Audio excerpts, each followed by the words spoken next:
بسم الله الرحمن الرحيم بسم الله الحمد لله والصلاة والسلام على رسول الله نبينا محمد وعلى آله وصحبه أجمعين ومن تمسك بسنته إلى يوم الدين ثم أما بعد Alhamdulillah ala ni'mat al-Islami wa sunnah. All praise and thanks belong to Allah subhanahu wa ta'ala for guiding us to Islam and for guiding us to the sunnah. Wallahi, this is a ni'mah. This is a ni'mah that is azima, bila shak wa bila rayb. It is incumbent that we show thanks unto Allah subhanahu wa ta'ala. Balillaha fa'bud wa kun min ash-shakirin. But rather worship Allah and be from those who show thanks. Be from those who show gratitude unto Allah subhanahu wa ta'ala. We weren't able to finish everything we had prepared for the last class, yesterday's class. We weren't able to go over everything we wanted to go over inside of that class. So bi'idhnillahi ta'ala, we're going to take and finish what we wanted to mention there, and if there is time, bi'idhnillahi ta'ala, we would like to touch upon some of what we had intended originally to mention in today's sitting. Again, I want to remind everyone that, and I encourage everyone to lend to me an attentive ear. If they have paper and a pen, to please have it at their ready. If they don't have a paper and a pen, then to write notes inside of the memo app inside of your smartphones, so that some of the benefit can be caught and remembered. And I want everyone, as they hear the ahadith and the ayat, to really focus and contemplate and reflect on themselves. Reflect on themselves and that which will better themselves and enrich their lives. Grab some benefit that they may convey to their wives, to their children, and others. Bi'idhnillahi ta'ala. And remember, the reason that we want to grab this benefit is so that we may implement it. Now, and then convey it. Because without such, we will be incapable of benefiting others. Because al-faqidu shay la yu'tihi. The one who is deprived of something, he does not have the ability to give it, because he don't have it to begin with. So this, is just the mindset of what I want everyone to be in, bi'idhnillahi ta'ala. Yesterday, we were looking at the hadith of Abu Hurairah radiyallahu ta'ala anhu, where the Prophet sallallahu alayhi wa sallam, he narrated that Allah subhanahu wa ta'ala, he said, لَكُلُّ عَمْلِ ابْنِ آدَمْ لَهُ إِلَّا الصِّيَامِ فَإِنَّهُ لِي. We want to look at this particular sentence first and foremost today. Now, that all of the actions of the son of Adam are for him except for fasting. There is some benefit that we gain from this. There is some benefit that we gain from this. Now, and we want to start here with this, and then we'll transition back into exactly where we left off yesterday. Ala kulli hal, this is important that we understand this, because it will give us, bi'idhnillahi ta'ala, a renewed appreciation for the fasting. And bi'ithnillahi ta'ala, it will be an encouragement for us to fast and to be very diligent about our fast. The meaning of this, because I'm pretty sure we heard this hadith a lot, right? One could be safe to say perhaps every Ramadan we've heard this hadith a number of times. Every Ramadan and prior to Ramadan and the likes of these pre-Ramadan workshops and the like, we hear this hadith. Naam, we hear this hadith. This hadith is tremendously important, but what does it mean? All of the actions of the son of Adam are for him except for fasting, for verily it is for me. What does that mean? ما معنى هذا الكلام? What does this kalam mean? It's important that we know, and especially this, why? Because we hear it a lot. And it's aib. It's aib. It's wrong, shameful to hear something a lot or to recite something a lot, but you don't know what it means. Naam. So what does this mean? قال العلامة عثيمين رحمة الله عليه والمعنى أن الصيام يخصه الله من بين سائر الأعمال. Allah. MashaAllah. Turn the air conditioner on. The air conditioner going on? Yeah.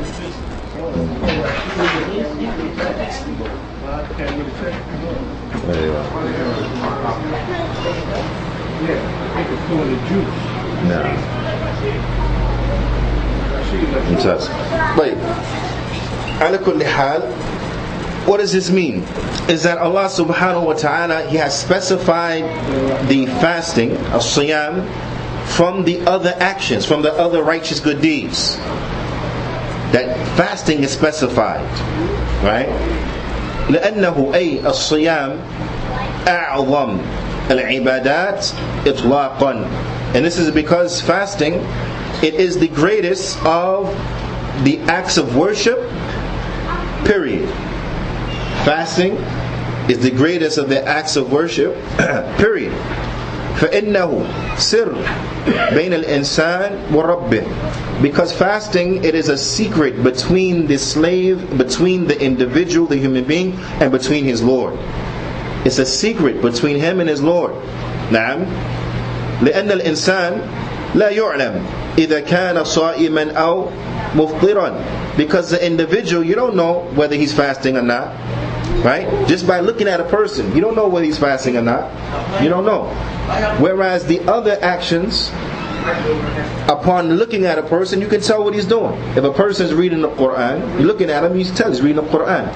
Now, a person he's studying, reading a hadith, you look at him, you can tell he's reading a hadith. A person is praying, you look upon him, you can tell he's praying. Say?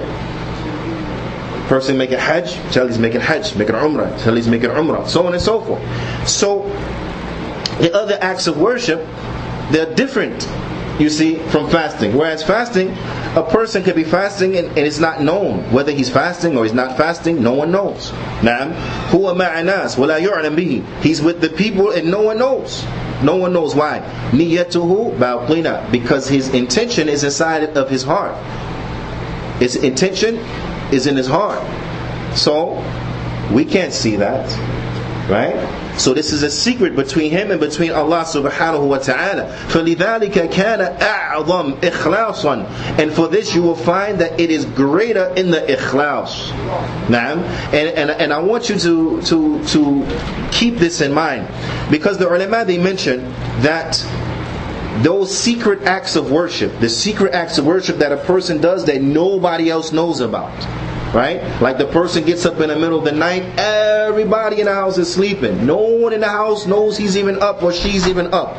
To pray from Qiyamul Layl at that time is good, and it has virtue. Why? Because it has the potential of having greater ikhlas in it. Because a person's doing it, no one knows about it. So there he's doing it for Allah subhanahu wa ta'ala, bila shak wa bila rayb. Only for Allah subhanahu wa ta'ala. Na'am. Ar-riya, showing off, It's not there, because riya is the showing off. That's what is seen. A person does something that people can see it. There's no chance for riya, because no one can looking at him. Everyone is sleeping inside the house. Na'am, and the like. So those secret actions, the ulama, they encourage us to do those secret actions. Do those secret actions that don't nobody know about. Na'am. And the like. Also from the secret actions, this is just a benefit, a side benefit. One of the Qur'an teachers, he mentioned to me many years ago, he said is that the statement of La ilaha illallah, that when one analyzes the statement of La ilaha illallah, he finds that all of the letters contained therein are tongue letters. All of the letters in La ilaha illallah, they are tongue letters. Meaning that in order to properly pronounce these letters, you need not but move your tongue. You need not but move your tongue. Right? So therefore, you don't have to necessarily move your mouth.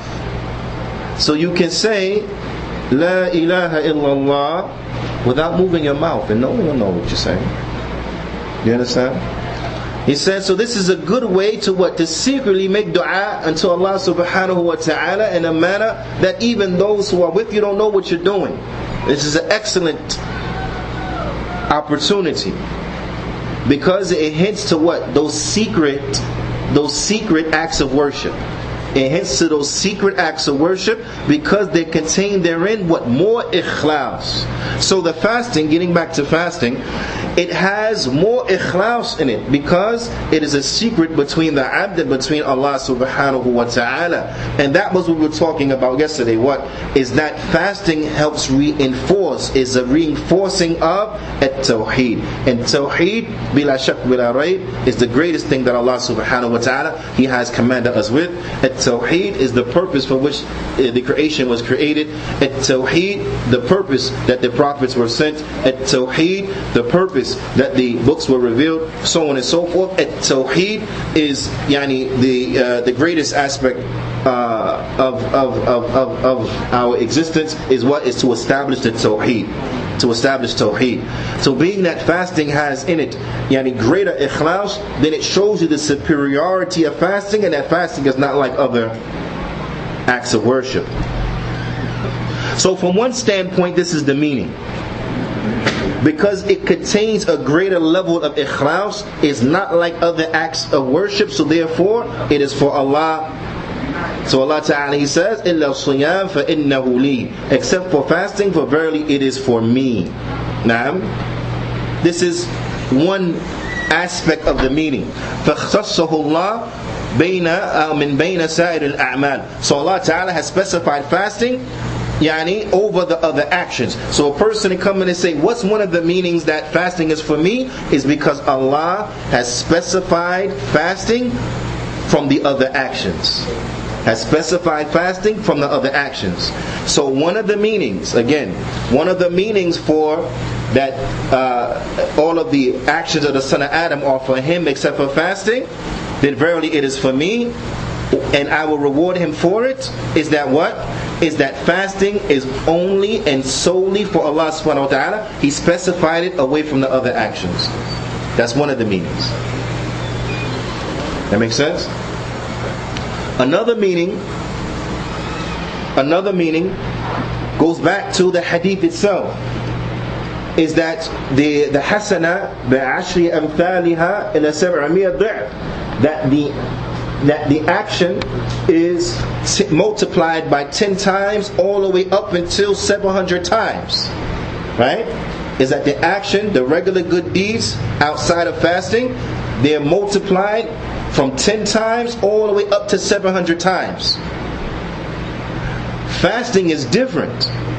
There's an exception for fasting, because the multiplication for fasting is far beyond 700 times. Allah Ta'ala knows best what is the multiplication of fasting. Now, so this is another difference between fasting and between the other actions, is that fasting is multiplied more than 700 times. It could be multiplied more than 700 times. Whereas the other actions is from 10 to 700. That makes sense? So this also enters into the meaning that fasting is for me, وَأَنَا أَجْزِي بِهِ, and I will reward for it. And I will reward for it. Meaning what? More than the 700 times. أضعافا multiplication, كثيرة. A lot of multiplication, more than the 700 times. Naam. Also from the meaning, وَقَالَ بَعْضُ الْعُلَمَاء, and some of the ulama, they say, and I want you to really pay attention to this, because this shows you one of the identifying characteristics of fasting and how it is different from the other acts of worship. وقال بعض العلماء, some of the ulama, they say, ومعناه إذا كان الله سبحانه وتعالى يوم القيامة وكان على الإنسان مظالم للعباد فإنه يؤخذ للعباد من حسناته إلا الصيام. Allahu Akbar. Is that Allah subhanahu wa ta'ala, on the day of judgment, if there is an individual who has oppressed others and he owes other people something, right? Because remember, Yawmul Qiyamah, that's the day the debts are going to be paid. Yawmul Din, the day the debts are due. Correct? But it's also a day where there's what? There's no money. There's no money. So if someone stole from somebody, you can't give his property back now. That's the opportunity is done. If he took someone's wealth, he can't give the wealth back. That's gone now, right? If he slandered someone, backbit someone, lied about someone, stole from someone, swindled and cheated someone, so on and so forth, there's no what do you call it? You can't make no rectification for that right now, Yawmul Qiyamah, by giving that thing back, or so on and so forth. There's no restitution at that point by giving back what you took from him inside the dunya. Except for what? What's the only thing you have to be given is what? Deeds. That's it, deeds. So if you stole from somebody now, you owe him deeds. You lied against someone, you owe him deeds. You slandered someone, you owe him deeds. You hit and beat and abuse someone, deeds, you owe him deeds. Right? You verbally abuse someone, you owe them deeds. So on and so forth. Any infringement now is going to be paid in deeds. Yawmul Qiyamah. So if an individual now, right, and this now it gives you, it should really encourage and get you excited and enthusiastic about what? About fasting Ramadan. Because see, if you owe somebody Yawm al-Qiyamah and now you got to pay them, they will be paid. Allah Ta'ala will take from your deeds and pay them from all of your deeds except fasting. They can't get your fasting. The sadaqah you gave, the salah you prayed, okay, maybe they'll take from that. But the fasting, no, that's yours. They can't get that. They won't take from the fasting. Naam. So it will be taken from the deeds but not the fasting. فَإِنَّهُ لَا يُخَذْ مِنْهُ شَيْءٍ. Nothing will be taken from the fasting. Why? لِأَنَّهُ لِلَّهِ. Because the fasting was for Allah. So this enters into the meaning that fasting belongs to Allah. لأن الصيام لله وليس للإنسان. It is for Allah, it's not for the human beings. Naam. Shaykh Uthaymeen, he said, وَهَذَا مَعْنَى جَيِّدٍ. He said, and this meaning is good. This meaning is excellent. Now this is an encouragement so that an individual knows whatever he puts forward from fasting, that is not subject to be taken away from it in the event you owe somebody something Yawmul Qiyamah. So you know that's yours. That'll be there. Why? Because when you did that, Allah Ta'ala said that was for him. Right? So that's beautiful, is it not? Now we don't want to owe nobody nothing Yawmul Qiyamah, period. But in the event we got to pay somebody something, you want to at least know that you're going to keep something, correct? So if an individual increases in his fasting, right, then this is an indication and a sign of what? That in bi'idhnillahi ta'ala, they won't go bankrupt Yawmul Qiyamah. Right? They got fasting still in their account. That's beautiful. You understand? That is an encouragement right there, and it shows how fasting is not like other actions. So these three meanings are from the meanings that enter into what is meant by that fasting is for me. Now, remember yesterday we mentioned that the ikhtilaf is of two types: ikhtilaf to Bad and ikhtilaf to Newark. Right? Ikhtilaf to Bad is the ikhtilaf that one opinion is wrong. Somebody's wrong, right? And then you have the ikhtilaf to Newark, where they're all right. They're all right. There's different angles, different of what is correct. Now, when you look at the meanings that enter into what is meant by that fasting is for me and I will reward for it, you find that all three of these could be taken together. So therefore, the ulama mentioned that what? So therefore it means what? All three. Because it's not like you take one to the detriment of the other, but they can all coexist and all simultaneously be there. So therefore what? The meaning is what? All three. All three is from the meaning bi'ithnillahi ta'ala. Na'am. So fasting bila shak wa bila rayb is something that is tremendous. Fasting is of extreme importance. Na'am. Allah subhanahu wa ta'ala in His noble book, He says, Ya ayyuhalladhina amanu, O you who believe. When a believer hears this now, his ears should be open now. They should be, very attentive of what is being said. Allah Ta'ala, He says, كُتِبَ عَلَيْكُمُ الصِّيَامِ كَمَا كُتِبَ عَلَى الَّذِينَ مِنْ قَبْلِكُمْ. That fasting has been written upon you, as it was written upon those who came before you. Before we continue, before we finish, what is meant by kutiba? What is meant by kutiba? Written upon you. Because it being written upon you, meaning what? Meaning what? Furidah. Meaning it's farad. It's been made wajib upon you. It's obligatory upon you. So I want you to write in your notes that the meaning of kutiba is furidah. That it has been made obligatory upon you. Fasting is obligatory upon you. Now, as it was prescribed to those who came before you. There's a lot of benefit contained in this ayah, but because of time, and I don't want to take from the time of my beautiful brothers, we're going to just give you some pieces. Is that Shaykh Uthaymeen, he mentioned that the mere fact that Allah Ta'ala informed us that fasting was made obligatory upon us, like was made obligatory upon those who came before us, it gives the heart content. Why? Because by Allah informing us of that, this shows Allah's gentle treatment to His creatures, because He's informing us that we are not alone in this, that there are others who also fasting was written upon them. And when you know that there are others who share with you in a thing, it makes it easier upon you, it makes it more lighter upon the soul. Now if you reflect upon calamity, for example, and fasting is a beauty. Fasting is something that is great, it's awesome, it's tremendous. But if you go to the flip side and you reflect upon calamity, one of the things that helps people when dealing with calamity is to know that they're not by themselves. Right? It's to know that they're not by themselves. One of the things that helps the believer dealing with the calamity, you may hear the ulama, they say the statement is that what? Is that worse has happened to better.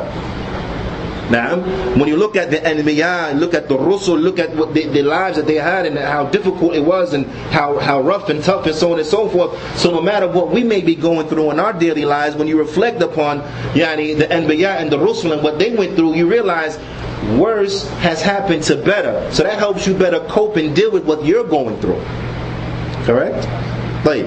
Now, if a good tiding comes to you, a benefit comes to you, and those who you love, also that benefit goes to them, that helps increase you in your joy. Right? Ala sabili mithal. If someone came to you and said, we giving you a house, beautiful house, we gave it to you. Right? You become happy. Alhamdulillah, got a nice house. But if they come and they say, we're going to give your mother a house, And we're going to give your auntie a house. And we're going to give your children houses. Now you're even more happy.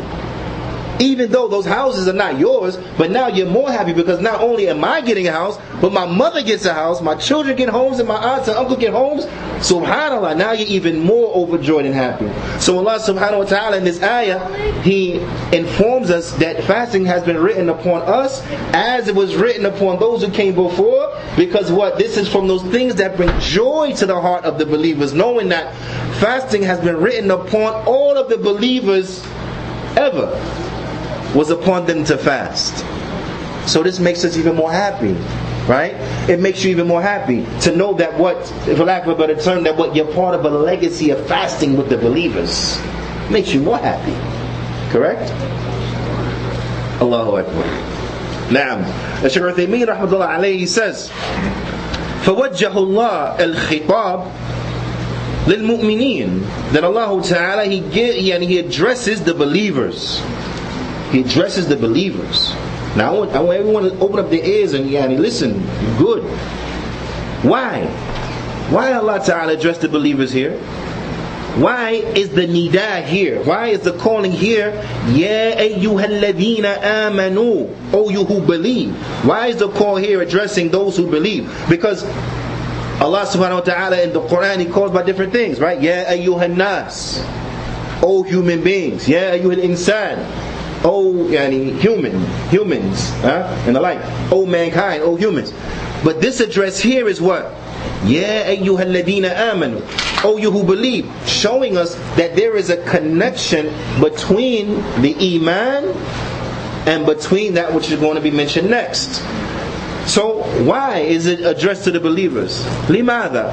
Shaykh Uthaymeen, he says, لأن الصيام رمضان من مقتضيات الإيمان. Because fasting Ramadan is from that which is necessitated by iman. It is necessitated by iman that you fast Ramadan. لأن صيام رمضان يكمل به الإيمان. Because fasting in Ramadan, by way of it, a person, he completes his iman. By what? By fasting in Ramadan. When a person hears this and he hears this connection, then this is what? This is an encouragement to he or she to fast Ramadan. This makes you really want to fast Ramadan when you see the connection between the fasting of Ramadan and between the iman. The Shaykh, he says لأن ترك الصيام رمضان ينقص به الإيمان. Because when a person does not fast Ramadan, then that will decrease his iman.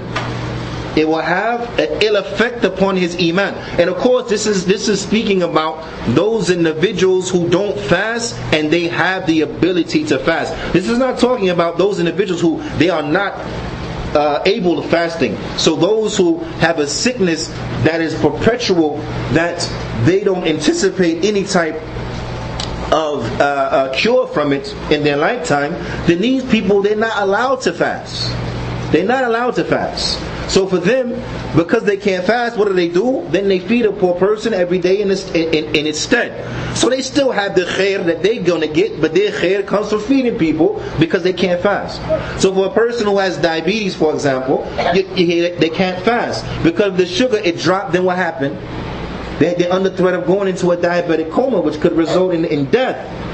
Allah Ta'ala wants ease for us. He does not want for us difficulty. So if a person has a condition that doesn't allow them to fast, like certain stomach conditions and ailments and so on and so forth, certain conditions and sicknesses where a person is required to take medicine regularly throughout the day on certain period of times, and if they don't take it, it has very detrimental effects upon their health, they cannot fast. So we're not talking about these individuals. But a person who has the ability to fast and he doesn't fast, then bila shak bila rayb, that will decrease his iman. Because with Ahlul Sunnati wal Jama'ah, what is iman? What's iman? It's for you guys. Iman is what?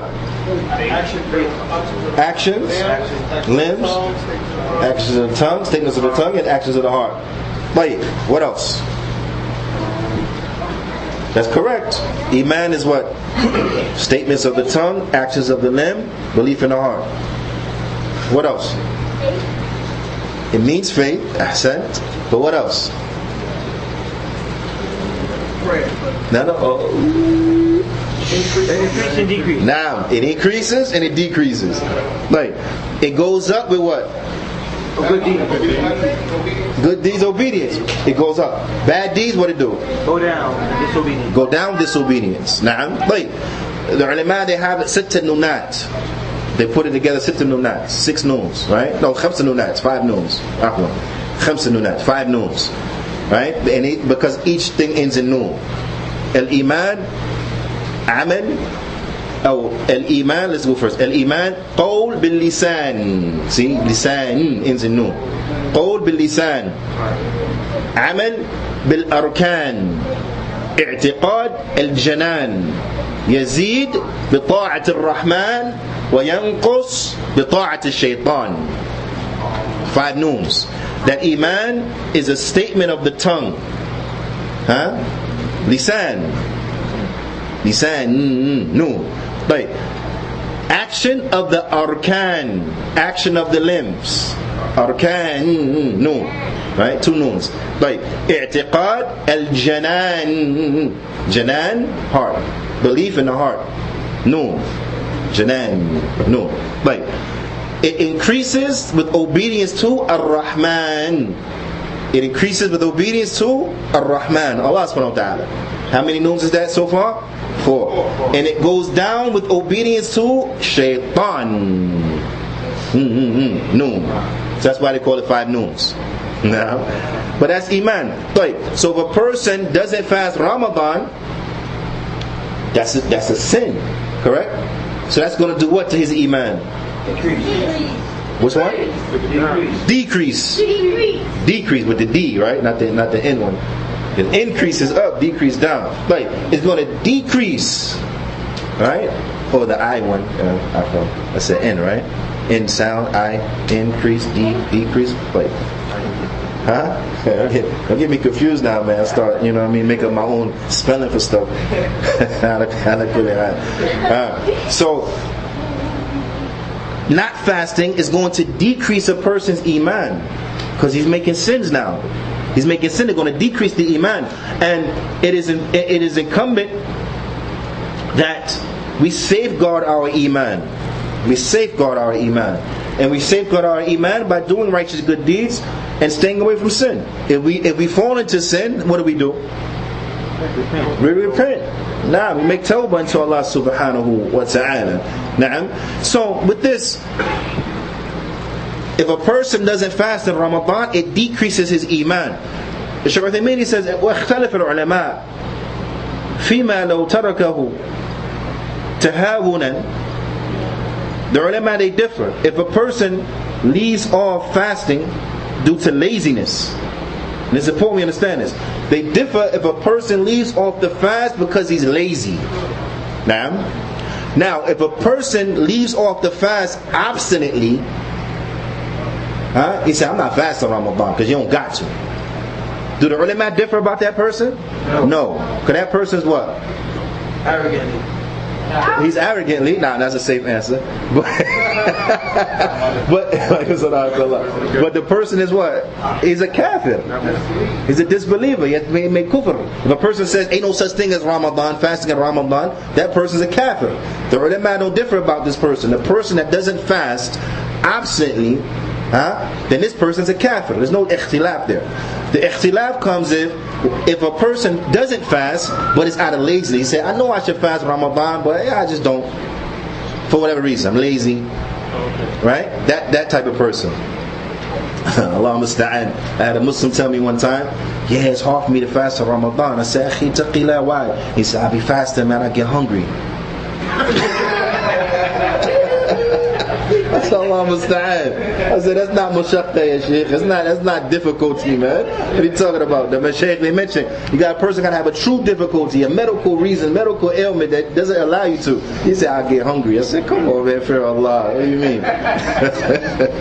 Allah musta'an. So a person, out of laziness, he doesn't fast, then what's said about this individual? The shaykh, he says,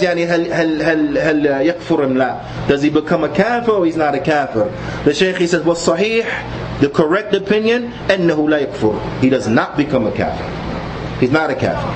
Now, he says, وَأَنَّهُ, and I want you to write this down. This is a qaida right here. Write this down.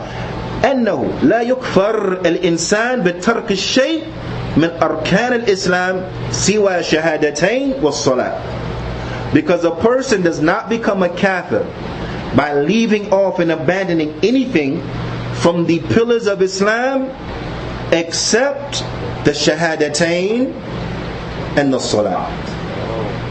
If a person said he don't want to say the shahadatain, he's not a Muslim. Not a Muslim. He leave off the shahadatain, not a Muslim. Right? But and if you leave off the salah. Now, not Muslim.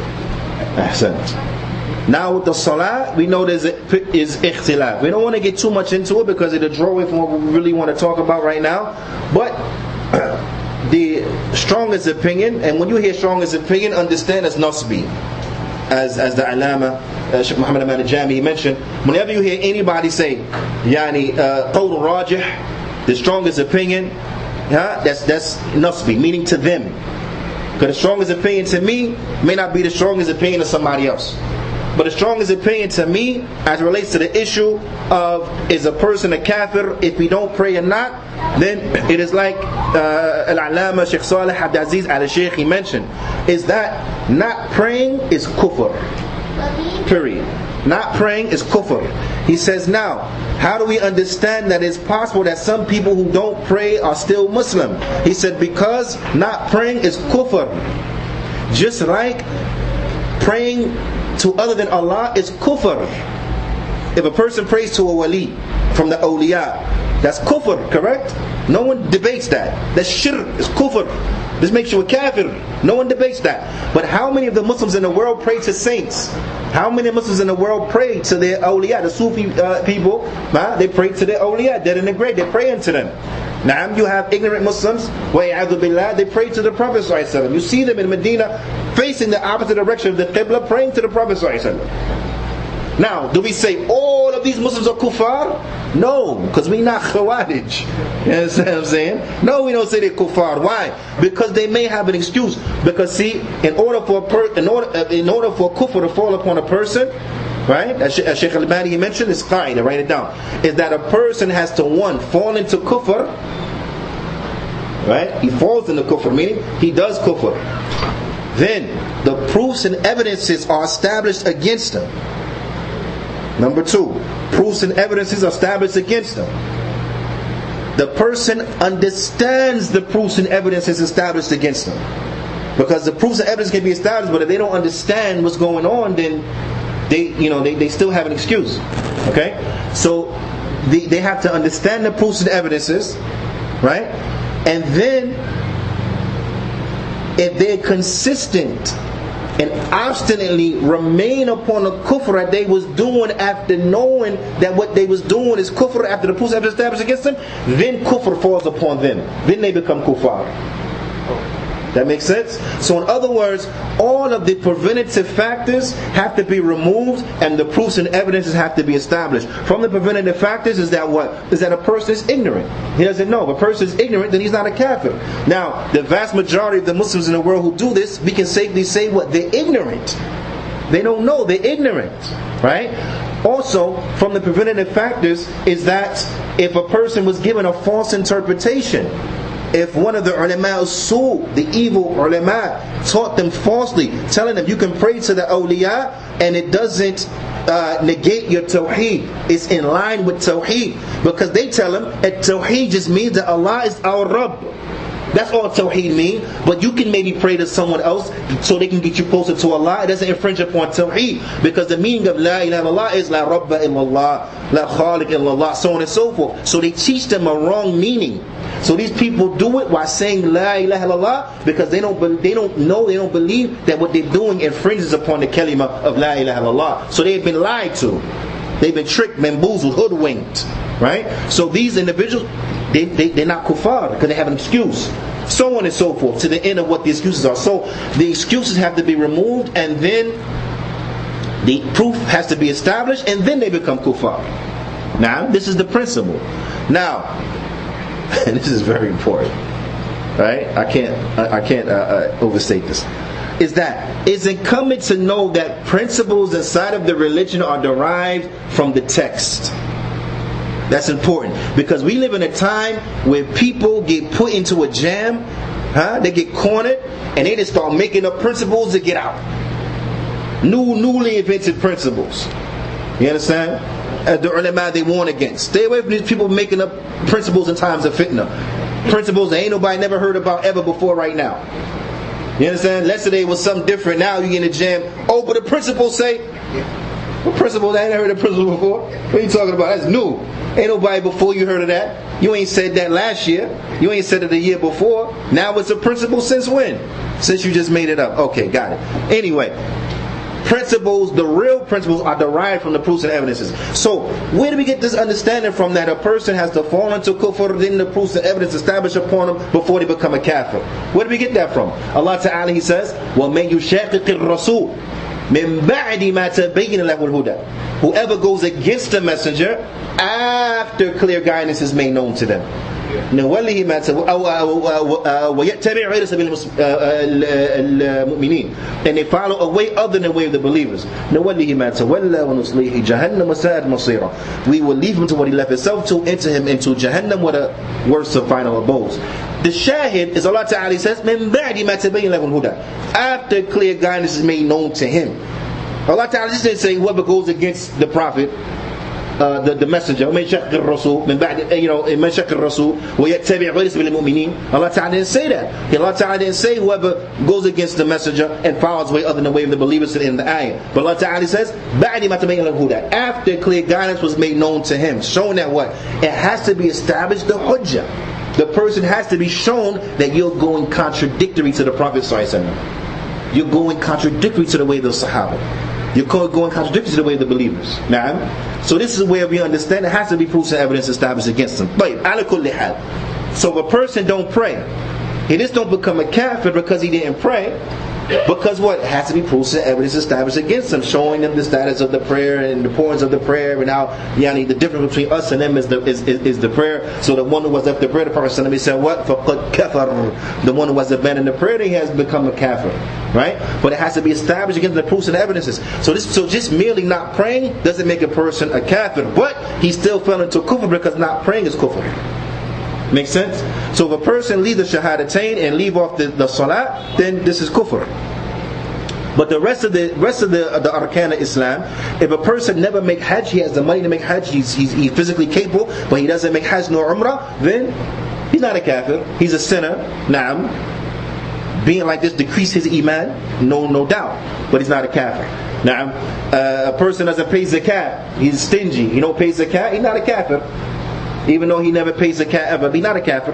He's a sinner, he's a criminal, it decreases his iman, but he's not a kafir. Make sense? But Allah understand. It's so much I wanted to speak about, but there's no time.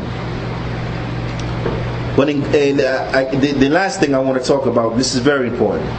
This here is really Allah subhanahu wa ta'ala at the end of this ayah, He says لَعَلَّكُمْ تَتَّقُونَ, so that you will attain piety.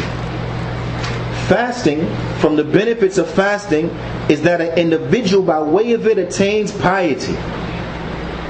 Attains taqwah. Now, let us look at what the ulama said about this. Al-Imam Abu Faraj Ibn Jawzi قال في التفسير, he said inside of his tafsir, لأن الصيام وصل إلى التقى, because fasting is a means by way of which a person will reach taqwa. He will reach piety. He translated piety, right? Reverence, fearing of Allah subhanahu wa ta'ala. Taqwa. I want you for right now, forget the translations. Right? I want you to forget the translations. Because translations are our best effort. Best effort. You understand what I'm saying? You don't always get the full scope and scale when dealing with a translation. Translation is best effort. You understand? So forget the translation. Just keep in your mind taqwa. Taqwa. We're going to come back to that. a person, he attains piety, it's a way for him to attain taqwa while he's fasting. Why? إذ هو يكف نفس عن كثير مما تطلع إليه من المعاصي. Because a person will be stopping his soul from committing much of what comes it want to do from evil. When a person fasts, it stops the soul, and I want you to keep all this in mind, write this down. It stops the soul from doing a lot of what it want to do from evil. A person's fasting right now, right? That fasting is going to stop him from doing evil stuff. You understand? Also, وقيل, and it's been said, لَعَلَّكُمْ تَتَّقُونَ مَحْظُورَاتِ الصَّوْمِ, so that perhaps you stay away from those things that should be stayed away from while you're fasting. So a person will avoid those things that he should avoid while he's fasting. But that makes sense? خير. Also, قال العلامة عثيمين أي لأجل أن تتقوا الله, so that you can fear Allah. That the fasting has been written upon us so that we can fear Allah. Now, لأن الصيام جنة, because صيام, it is a protection. It protects us from al-ma'asi. It protects us from sin, and thus it is a protection from the fire.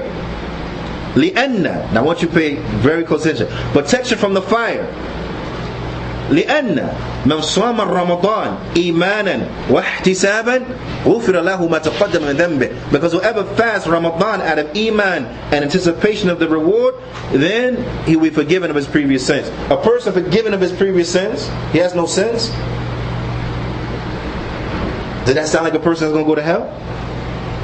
Huh? No. So fasting in Ramadan is a means by way in which a person could escape hell. So it's a protection from the hellfire. By fasting Ramadan, by doing a good deed, is a protection from the hellfire.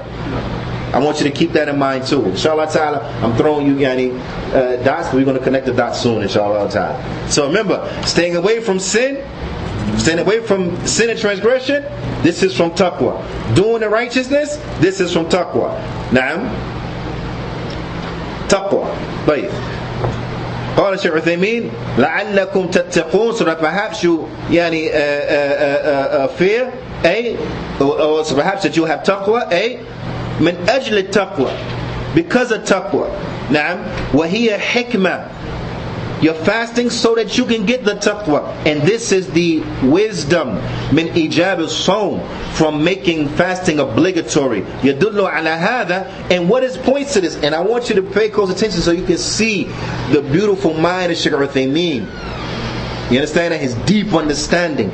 He said this is the reason that the fasting has been made wajib, so that we could attain the taqwa. And what points to this is the statement of the Prophet sallallahu alaihi wasallam, "Man lam yada' qawl az-zur wa 'amal bihi, falaysa lillah haja an yada' ta'amahu wa sharaba." That whoever does not leave off false, evil speech and actions in accordance to it, then Allah is in no need that he leave off his food and his drink. Allahu Akbar. Person now, you may say, what's the connection? Right? Because Shaykh Uthaymeen is a genius. You understand? Rahmatullah alayhi. Is a genius. Allah Ta'ala bless him with basira. Deep, profound understanding of the religion. But to better understand this aspect, because whoever doesn't leave off evil, filthy speech and action in accordance to it, Allah don't need for a person to leave off his food and his drink. Because fasting, what?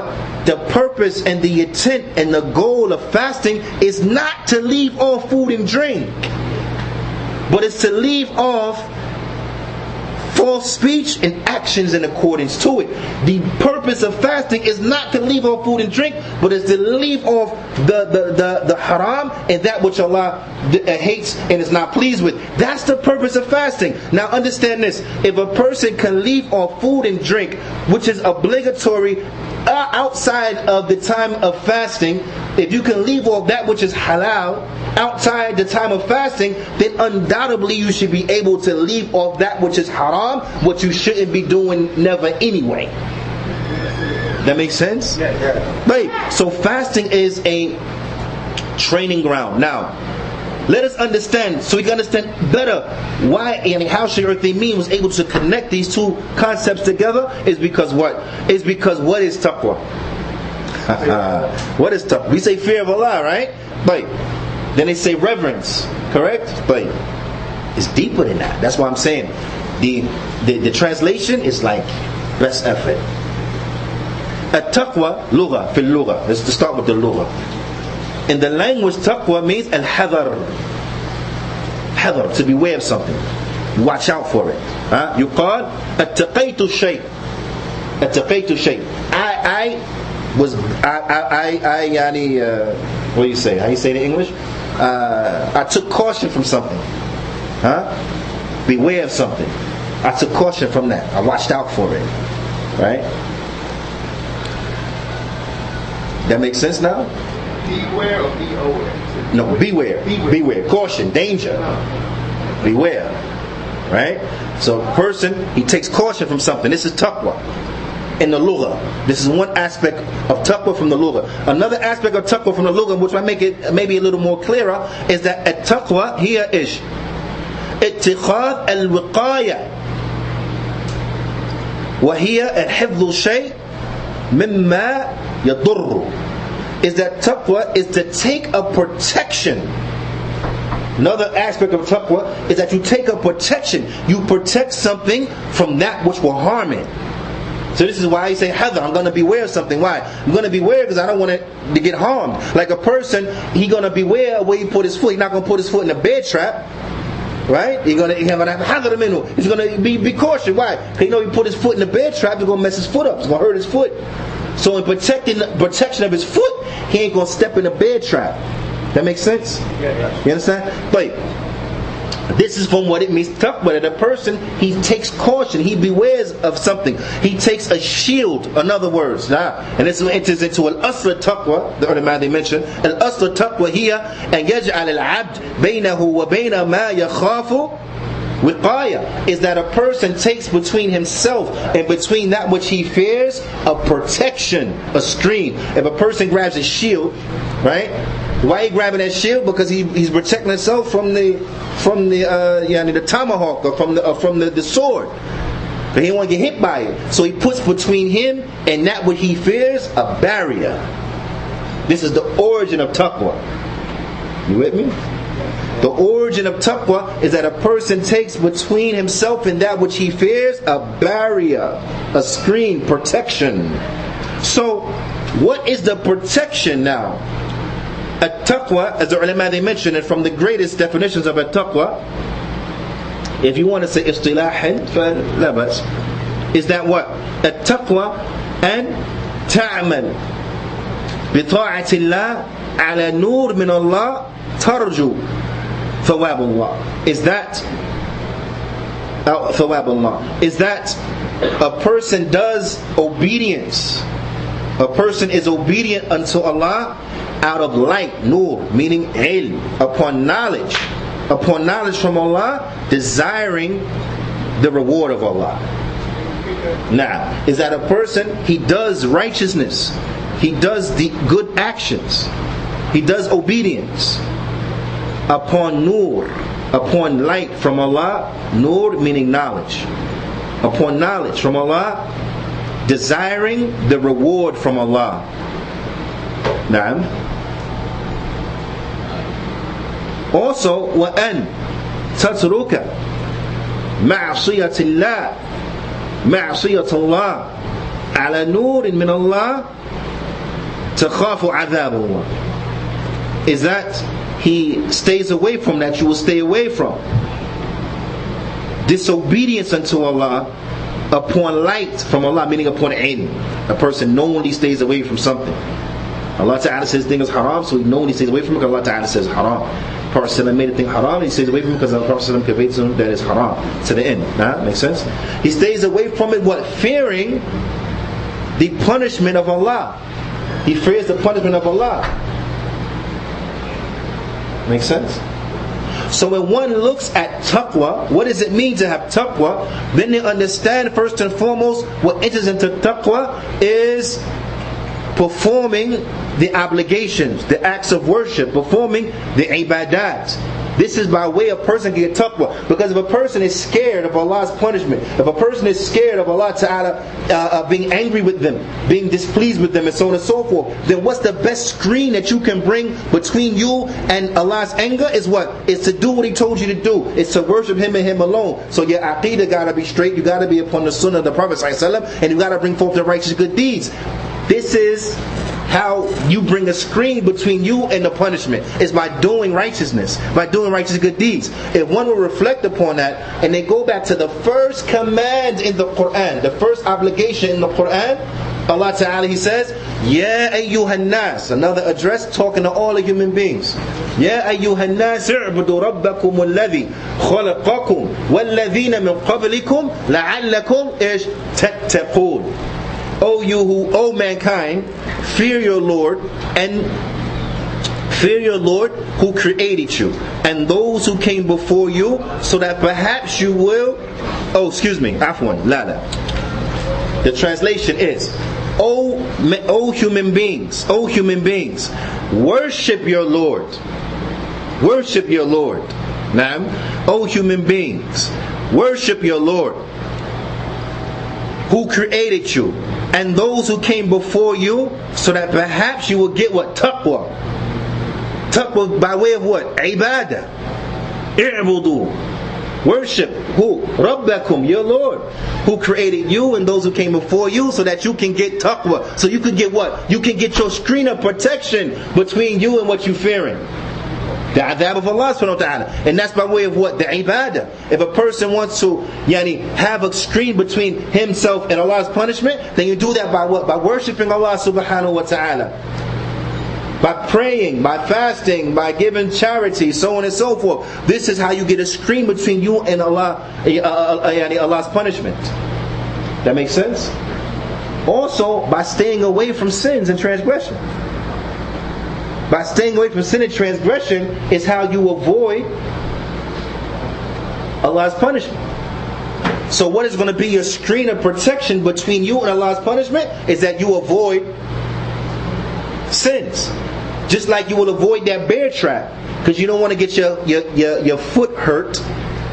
You avoid sins, right? Because you don't want to be burnt in the fire. You know, if a person say bear trap fire, well, you'd rather bear trap, correct? You know what I mean? You'd rather bear trap. Right. So if you want to keep your whole body safe, then what? You stay away from the sin. And this is why when they ask some of the Salaf, and they said from the Umar radiallahu anhu about what is the taqwa, and they explain that what it's like if you're walking down a trail laden with thorns, you watch where you put your foot. Something Abu Hurairah and the like, the Salaf, is that you watch where you put your foot. Why? Out of protection for your foot. Right. So you got the concepts, right? So the poet, what the poet said, he said, خَلَّ الذُّنُوبَ صَغِيرَهَا وَكَبِيرَهَا فَذَلِكَ التُّقَى وَاصْنَعْ كَمَاشٍ فَوْقِ الْأَرْضِ بِالشَّوْكِ يَحْذَرُ مَا يَرَى وَلَا تَحْرِقَنَّ صَغِيرَةً فَإِنَّ الْجِبَالَ مِنْ حَصَى. Right? He said, what means? Stay away from the sins, the little of it and the big of it. That's taqwa. He said, and be like the one who walks on the path filled with thorns. يَحْذَرُ مَا يَرَى. Remember, a taqwa hadar fil lugha is that he takes hadar from what he sees. A person walking down a thing of thorns, he's not going to just step haphazardly because he don't want to step on a thorn. Right? He don't want to step on a thorn. So he's going to take careful. He's going to watch where he put his foot. He's going to be careful. He's going to put his foot in the right place where there's no thorns.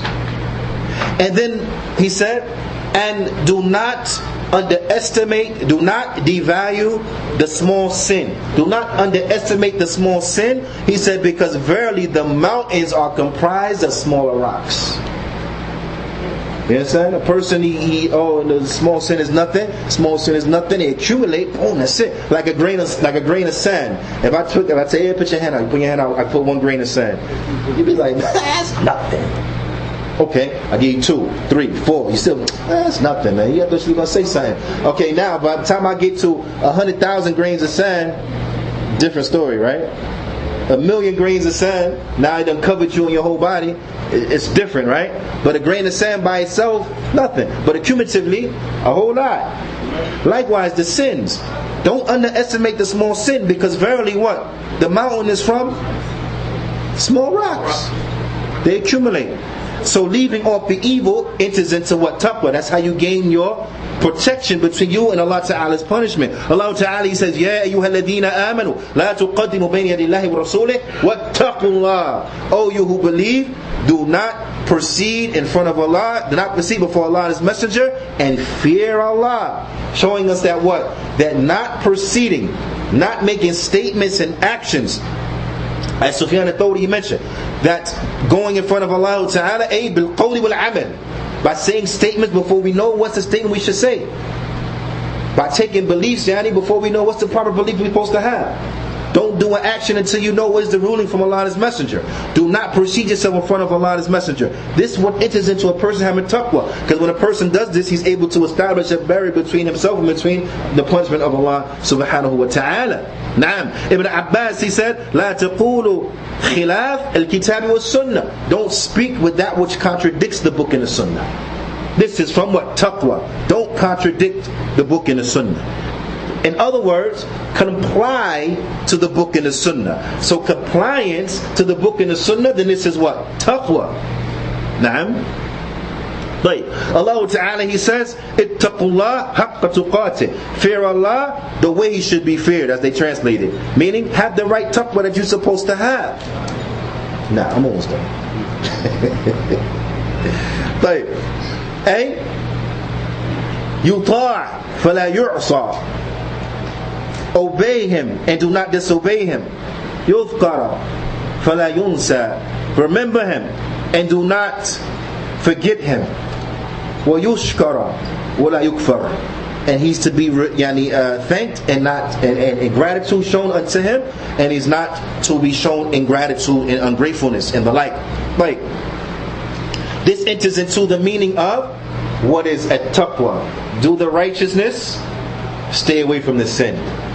Look back to the nature of fasting. When a person fasts, by fasting, he's what?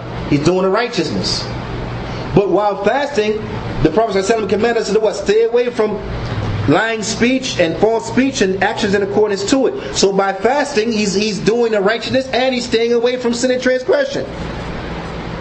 Don't quarrel when you're fasting. Don't yell when you're fasting. If someone abuses you, say, I'm sorry, I'm fasting. So on and so forth. It teaches you, acclimates you to have righteous good deeds and to stay away from sin and transgression. So that enters into what? What is it? Taqwa. To remember Allah subhanahu wa ta'ala. Don't forget Allah subhanahu wa ta'ala. From the days that we remember Allah ta'ala, Juyaanee, maybe the most in the years when we're fasting. You remember. You remember. Naam. Be thankful unto Allah and do not be unthankful. Do not show ingratitude. A person, Juyaanee, obeying Allah subhanahu wa ta'ala is from how we show thanks. Because showing thanks is not just Juyaanee, articulations upon the tongue, but it also enters into actions upon the limbs.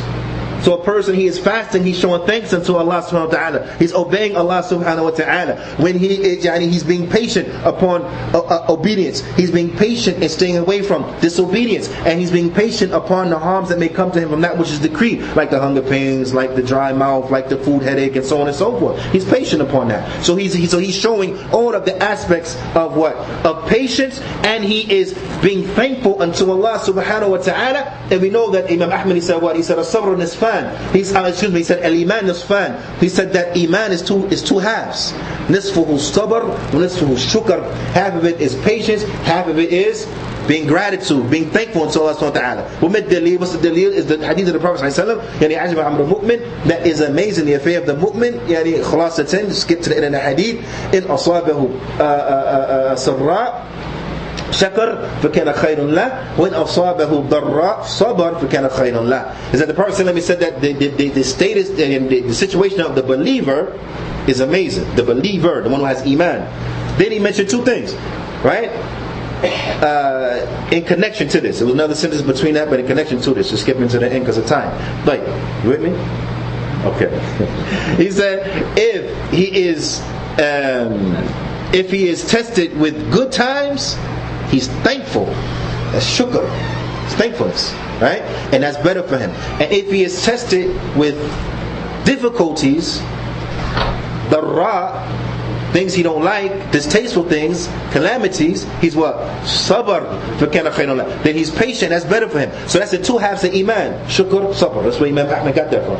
Right? So when a person examines, he looks at fasting, he sees this there. He sees it there. Thankfulness unto Allah subhanahu wa ta'ala by obeying Him, being compliant to fasting, staying away from food, drink, relationships with one's spouse. And sabr. In all of the categories of sabr. You see how outstanding fasting is? Ala kulli hal. But do you see, when you understand better the dynamic and the nature of what is taqwa, how fasting is what? So you can fear Allah. So you can have taqwa. Now, we done said all that to say is that what? When you look now, what is taqwa? You see how the translation is best effort. Best effort. Ballpark, best effort. But when you understand more in depth, then you realize and you maybe can appreciate more how the connection and relationship between fasting and between taqwa. Juyaanee, this is from what I wanted to present to the brothers. We went on long enough, way longer than we had anticipated. Please, Juyaanee, forgive me for being long-winded, because we know, as the Masjid they mentioned, خير الكلام ما قل ودل لا تطل فيمل, that the best of speech is what is short and to the point. Don't be long-winded, because then you cause boredom. People get bored, start daydreaming like, I wish you shut up. So على كل حال نكتفي بهذا القدر, وصلى الله وسلم على نبينا محمد وعلى آله وصحبه أجمعين, وجزاكم الله خيرا.